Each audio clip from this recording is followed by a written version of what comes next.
शेतकऱ्यांना करण्यात येणार आहे। जन्मभूमीच्या या उपक्रमाला जिल्ह्यातील नागरिकांकडून मोठा प्रतिसाद मिळतोय, तसंच अनिवासी भारतीयांकडून मदत मिळते। नुकताच या उपक्रमाची माहिती देण्यासाठी वेबसाईटही लॉन्च करण्यात आली आहे। जूनमध्ये शेतकऱ्यांना जे बियाणं लागतं त्या जूनच्या पहिल्या आठवड्यात ही जी मदत उपलब्ध झालेली आहे ते बियाणे दानाच्या स्वरूपात जे अल्पभूधारक शेतकरी आहेत त्यांना या NGO मार्फत आम्ही पुरवणार आहोत।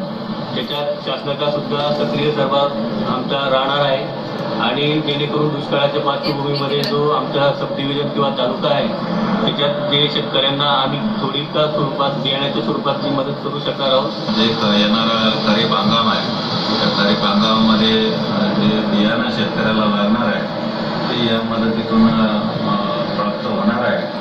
तरी मी या निमित्तानं सगळ्यांना विनंती करेल की जास्तीत जास्त मदत या संस्थेला जन्मभूमीला करावी। काही अनिवासी आणि पत्रकार मंडळी एकत्रित येऊन या जन्मभूमी फाउंडेशनची स्थापना करून येणाऱ्या 7 जून या दिवशी शेतकऱ्यांना मोफत बियाणं या ठिकाणी दिलं जाणार आहे। या ठिकाणी जास्तीत जास्त अनिवासी या ठिकाणी मदत करीत आहेत। परत एक वेळेस मला सर्वांना विनंती करायची आहे की सर्व अनिवासी पात्री मानवतकर यांनी शेतकऱ्याच्या मदतीला येऊन आपला हा उपक्रम सर्वांनी चांगल्या पद्धतीने राबवा।